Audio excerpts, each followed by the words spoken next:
Hello and welcome to this overview of the Marie Skłodowska-Curie Actions Doctoral Networks call, which is brought to you by the Irish Marie Skłodowska-Curie Office. Applicants from organisations based in Ireland who are interested in leading a Doctoral Networks proposal are encouraged to contact the Irish Marie Skłodowska-Curie Office for advice and support. The office is supported by the Irish Research Council and jointly operated with the Irish Universities Association. Our mission is to support the research community in Ireland across all sectors and disciplines in applying to the Marie Skłodowska-Curie Actions calls and implementing MSCA projects.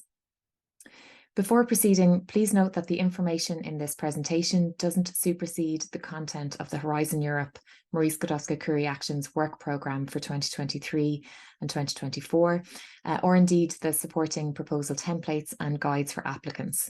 So interested applicants are advised to read the work programme and associated documents before starting their application.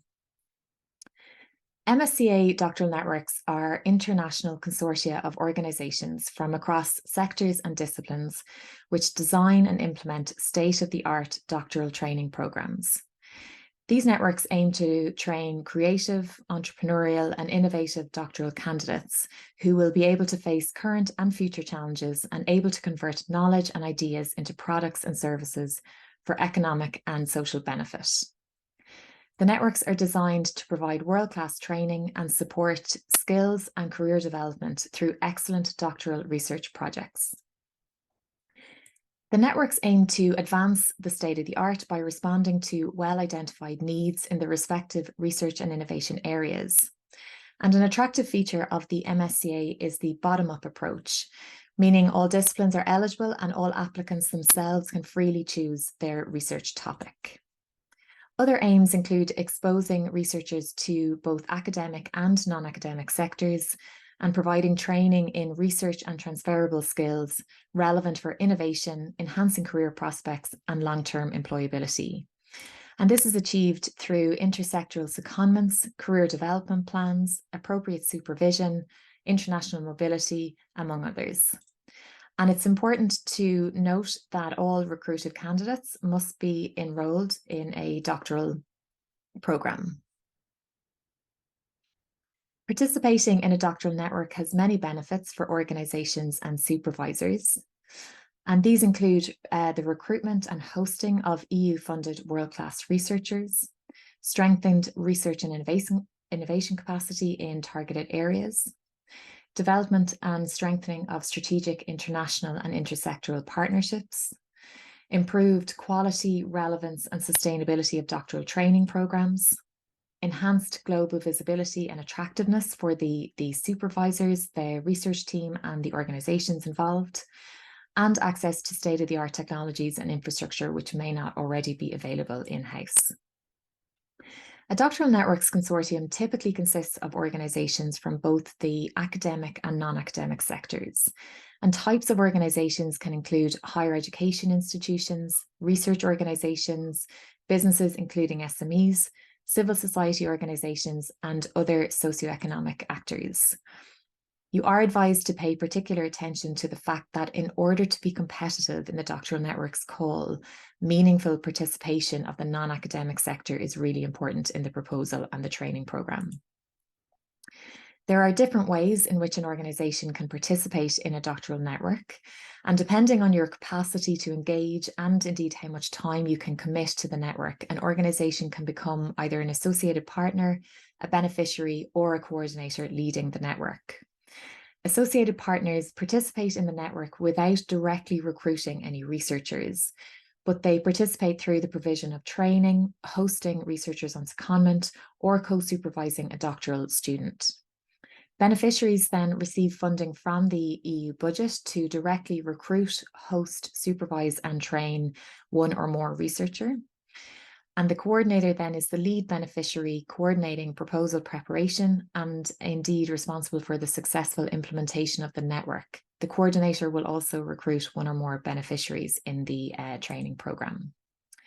So there are three types of doctoral networks. These include the standard, the industrial and the joint doctoral network. The main objective of all three types is to train doctoral students. Within an industrial doctoral network, it's mandatory that the doctoral students spend at least 50% of their time in the non-academic sector. So, for example, in a company or in a civil society organisation. Within a joint doctoral network, it is mandatory that candidates are enrolled within a joint, double or multiple doctoral degree programme, and a pre-agreement for joint degrees is required at the application submission stage. Joint supervision of students is required in industrial and joint doctoral networks and very much encouraged in standard doctoral networks. Applications must be submitted from consortia composed of at least 3 independent legal entities from 3 different EU member states or Horizon Europe associated countries participating as beneficiaries. A minimum of one of these 3 must be from an EU member state. On top of this minimum, any entity from any third country can join. There's no minimum for associated partners. For joint doctoral networks, at least 3 independent legal entities must be entitled to award doctoral degrees, and at least 2 of these must be established in an EU member state or associated country to Horizon Europe. If none of the beneficiaries are entitled to award doctoral degrees, then such an entity must be added as an associated partner in the network. Standard and industrial doctoral networks can be funded for up to 48 months, and the doctoral candidate themselves can be funded for a minimum of 3 months and a maximum of 36 months for their fellowship duration. To incentivise joint doctoral networks, the Commission has allowed that these can be funded for up to 60 months, with a maximum allowable fellowship duration of 48 months within the network. The maximum funding for doctoral networks is 540 person months, and I'll come back to the budget later on, or 15 PhD students if each student is recruited for 36 months. Doctoral researchers within a network can undergo secondments to any country worldwide.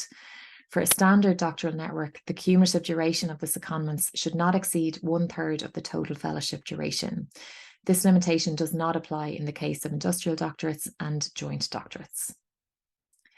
In terms of eligibility criteria, for the consortium, at a minimum, each consortium must include at least 3 independent legal entities, each established in a different European member state or Horizon Europe associated country.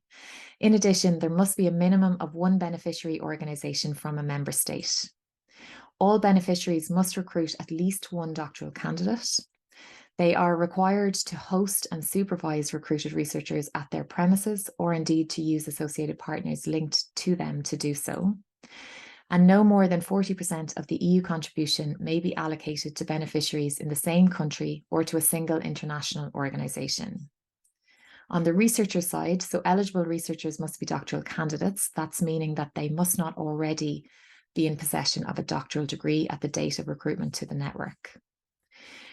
Researchers must be enrolled in a doctoral programme in at least 1 EU member state or Horizon Europe associated country, and that's at least 2 for joint doctorates. Researchers can be of any nationality, but they must satisfy the MSCA mobility rule, and so they must not have resided or worked or studied in the country of the recruiting beneficiary for more than 12 months in the 36 months before the recruitment date. The funding model within the Marie Skłodowska-Curie actions is based on unit costs, and so follows a very prescriptive budgeting approach, where the EU contribution is based on the number of person months requested for the network. The budget is split across 2 sections or categories, one for the researchers recruited into the network, and the second for the institutional unit contributions.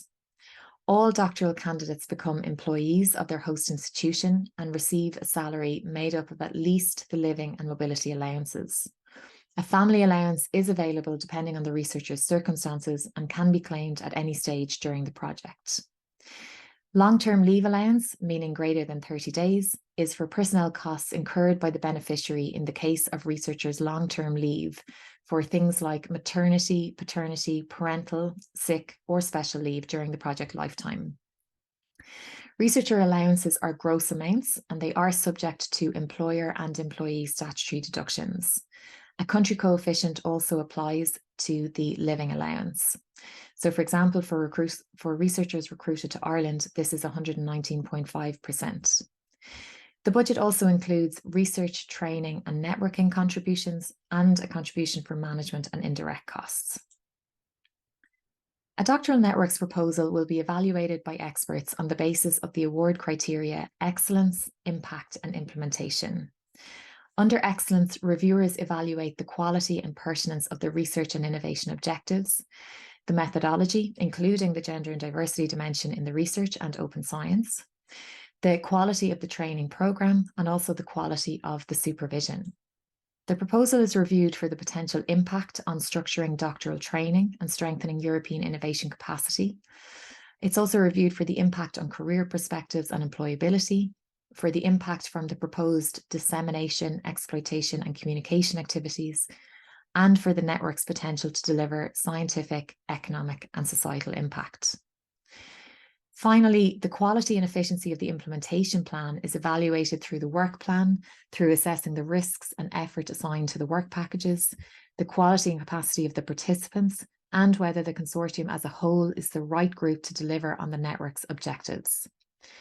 Each criterion has a different weighting, with excellence accounting for 50% of the final score, impact 30%, and implementation 20%. To finish, we have presented the call deadlines for the 2023 and 2024 Doctoral Networks call, and you will find these within the MSCA work programme for 2023 and 2024. Finally, a reminder that if you are interested in coordinating a Doctoral Networks proposal and you are based in an organisation within Ireland, we invite you to contact us at mariecurie@iua.ie.